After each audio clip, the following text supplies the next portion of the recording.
Place tonight from Cathy Dauler that is asking that we allow her to interview on our second interview date, which is on the 27th.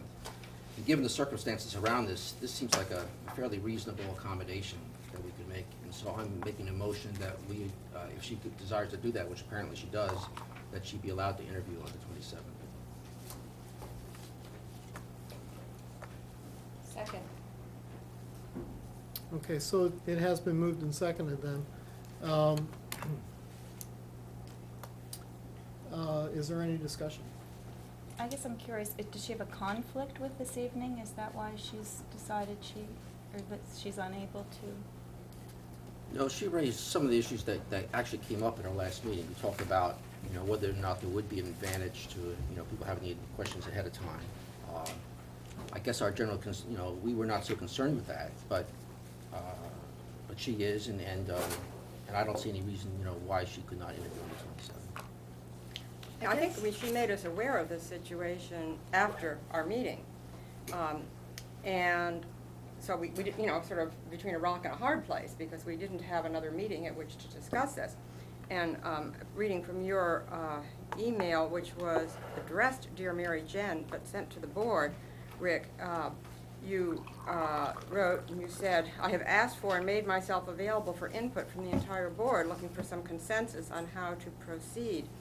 And I guess, for some of us, the sunshine law comes into play here. And so I think it's a little, as I said, it was, a bit of a rock and a hard place. Because it's hard to respond, for us all to respond and be essentially making a decision out of the sunshine. So I think given all of that, I support David's motion. I think, as I said in the email to you, to which Dorothea responded, that I think it would be beneficial for us to take the high road, to grant her the opportunity to talk with us next week. I think we have nothing to lose, and I think it's accommodating of us. I actually was at the meeting Monday, and it was open to the public, and any of the candidates who put their names in were welcome to come. We took public comment. They could have come forward and voiced their concerns. We talked about that being a possible concern. I also know when I ran for office, League of Women Voters did not give me the questions ahead of time. I got to hear them say when someone next to me got it, and I was the last person in row, I got to have some time to think about it.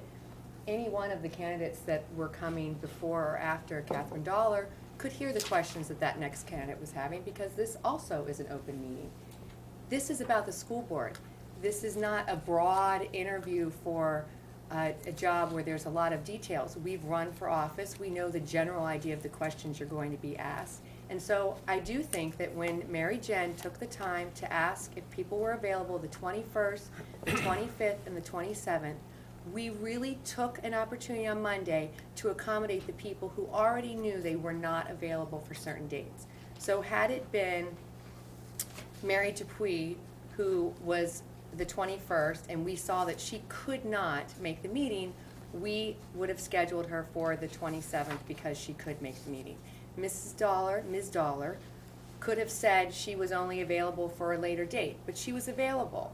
And when Mary Jen asked those people, they could come on those dates. So we were accommodating to people who in advance of Monday's meeting knew that they could not be available for an interview date. So I felt like we really accommodated people's schedules, not necessarily their personal feelings about the process that we chose. So you're right, when Rick sent the email, he wasn't asking us to make a decision, he was asking us for input about the feelings of Ms. Dauler with the process. So I felt like this is the first opportunity, we're in an open meeting, and this has come up for me to say in public, I don't think that Ms. Dauler is at a disadvantage. I would think that James is at a disadvantage because he comes first and he doesn't get to listen to the questions that the other people do. So the decision was made on Monday. We decided to start at the bottom and move up to help Mr. Cantorna make his scheduled time. And then we scheduled the 3 people for the 27th. So I'm just not comfortable changing it because at an open meeting, someone didn't come forward and say. They waited till after the meeting was over and it's scheduled for tonight. I mean, as Dorothea said, it's not like we didn't have this discussion. We had it on Monday, and then we walked out of here in agreement to how we were going to do the interviews. Just as we had a discussion on where we should do the cutoff, and we decided we should do it at 4, okay? Well, what if the 4 individuals that got 3 votes sent us emails and said, this is ridiculous, this isn't fair, you should have pulled us in? Would we accommodate that? We had these discussions and we made a decision, and when we walked out of here, we were clear on what that decision was. You know, I would say that, you know, the first individual that interviews, you know, he's going to get more consideration from me if there's a question that's off the wall. But if there are questions that, you know, he should rightfully expect to be asked as a candidate for school board, I would expect he'd be just as prepared to answer those as the last person. So, but to the extent that he's first and the next person second, I'm willing to give them some consideration in their answers to specific questions. But if you're the 3rd or 4th person, I mean, you've heard all those questions. And in fact, the second person where Ms. Dauler was, she would have heard all those questions. I don't think it's going to take a week to sit down and craft an answer to these. I think they'll be pretty straightforward, and I think we'll see that as we go through that. I don't think anyone's trying to come up with any trick questions here. I mean, I don't think they're trick questions either. I mean, I know we had the discussion on Monday, and and it was my feeling that I'm not sure it does put anybody at an advantage or disadvantage, because, you know, for the reasons that you're saying. But at the same token, if in fact it doesn't put anybody at an advantage or disadvantage, I'm not sure what's lost by giving her the opportunity. We're not giving her any more advantage than anybody else. Well, I guess I apparently also. She's feels asking we for it are. because Well, she I says did it's not what, fair. but yeah, but I mean, what she feels is I don't buy it. I don't believe it. But she can think whatever she wants to think. I'm just sort of saying, from my perspective, I don't think it gives anybody an advantage. I guess the other point I would sort of just throw in there is that it seemed like the consensus was that we wanted to interview as many candidates as we could, and there was a sense that people didn't want to limit the number of people that we had a chance to hear from. And so now we're doing that. And so I'm not quite sure I understand why we would be doing that when I don't think there's anything to be gained or lost by giving her a different time. But I see the harm in letting her do that. I don't see the downside. Will we be extending that same consideration then to the other folks that are here tonight?